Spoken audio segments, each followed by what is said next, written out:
I woke up the other morning from my dreams, and immediately I was aware of how real everything seemed.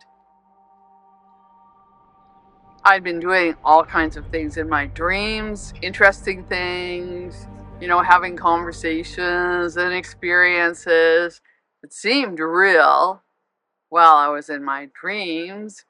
I enjoy dream reality. The laws are different, and it's just so interesting. But then I woke up, and what a difference. I really paid attention to how real it felt. All that, data coming in through my senses, seeing the sky, the lights of trees through the window, and hearing the hum of the heater going on, and just feeling my cozy warm blanket, just feeling comfortable and alive.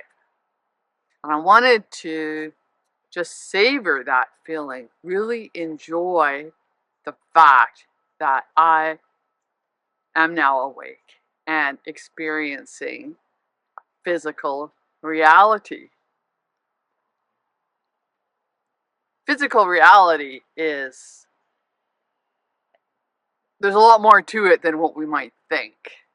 Do you know that our senses only process about 5%, 6% of all the available data? So we're really only experiencing a small part of what there really is.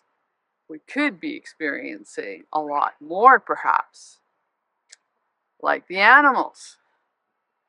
Think of our pets, our dogs, when they're following their nose, the world of smells, that intoxicating world, olfactory world, and that they can hear much higher tones than we can. And insects, pollinating insects, can see colors that we can't even imagine. So this world has the potential to be a lot richer in our experience. Now, I had this sense in my mind that consciousness, creates this physical reality, that this physical reality is the expression of consciousness. This is how consciousness expresses itself physically. So in one sense, there's no division. This is consciousness expressing itself physically. And I really enjoyed this sensation, this image, this thought, because it felt real to me.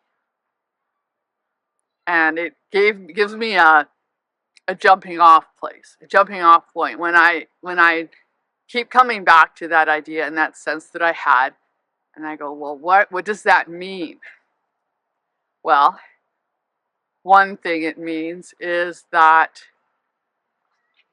if consciousness creates all of this, then consciousness inhabits all of this. And since we are consciousness as well, we can share this consciousness.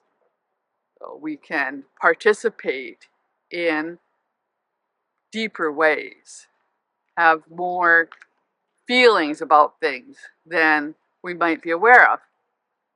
Now, I heard an interesting talk the other night on YouTube referring to Goethe, the preeminent German literary figure, writer, philosopher, who's also a scientist. And he had some very interesting ideas about consciousness and would make a practice of kind of entering into the consciousness of other beings, animals and plants, and even inanimate objects. The person in this discussion related a story about Goethe visiting the Cathedral of Strasbourg, which at this time was the tallest building in Europe, and sitting in it for a long time, and then afterwards commenting that the design had been changed, as the cathedral had been built was not how it had been originally designed. And because this wasn't well known, the person he told this asked, well, how did you know that? And he said, well, the building told me. He was somehow able to get the sense of this building's history from just sharing its consciousness, some sense of awareness. What does this mean to our daily life, our regular being here on the earth, in our physical existence? If we can practice, develop a sense of sharing consciousness with the trees, or with the eagle on top of the tree, or with the waves, the ocean waves, or the stars. I saw Venus last night, just after sunset, and then Jupiter later, just before I went to bed. If we can feel the feelings about these objects, be aware of how they're affecting us, and our lives are definitely enriched. It's more fun, and our senses are enhanced. That's for sure. In addition to this, which I think is really the core of this subject, why this is really so important, is because it gives us that sense of belonging. Here we are. We belong here. We share in the consciousness of this reality. We share in the other beings. We have this reason to be here, this right to be here. This is where we belong.